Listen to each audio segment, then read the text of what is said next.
Mount ইন্দ্রাসন, সেখানে রহস্যজনক পায়ের ছাপ পাওয়া গিয়েছে। পর্বতারোহী দেবাশিস বিশ্বাসের রোমাঞ্চকর অভিজ্ঞতা। আর এই পায়ের ছাপ ইয়েতির, এমনই বিশ্বাস দেবাশিসের সঙ্গে থাকা শেরপাদের। ছাপ দেখেই বনমাই বনমাই বলে চিৎকার শেরপাদের। বনমাই অর্থাৎ ইয়েতি, এখনো আতঙ্কে শেরপাড়া।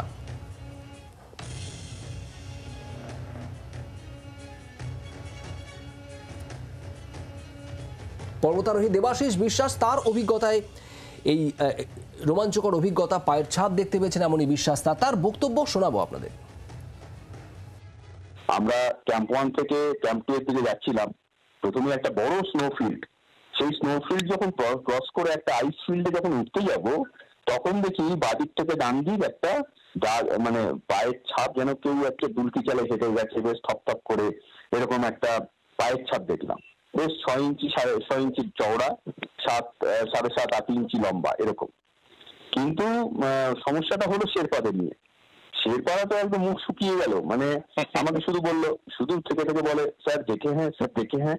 তখন যখন বুঝলাম ওদের মনের কথা, আমি বললাম দেখো ইয়েতি নেই, হ্যাঁ ইয়ে ভাল্লু হোগা, নেই স্যার ইয়েতি হ্যাঁ।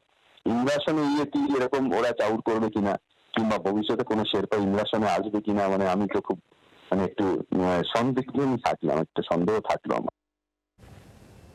আপনারা শুনলেন পর্বতারোহী দেবাশিস বিশ্বাসের অভিজ্ঞতা। তিনি বিশ্বাস করছেন না শুভদীপ যে এটা ইয়েতি, কিন্তু তার শেরপাড়া তারা বিশ্বাস করছেন যে এই ছাপটি ইয়েতির।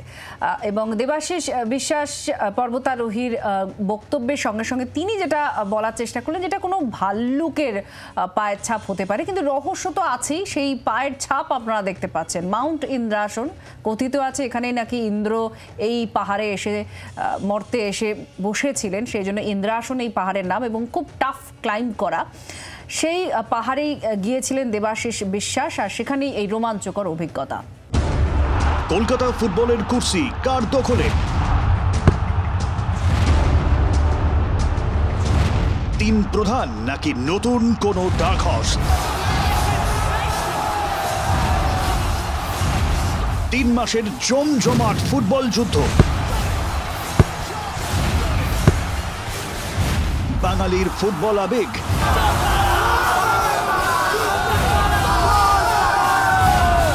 কে হাসবে শেষ হাসি?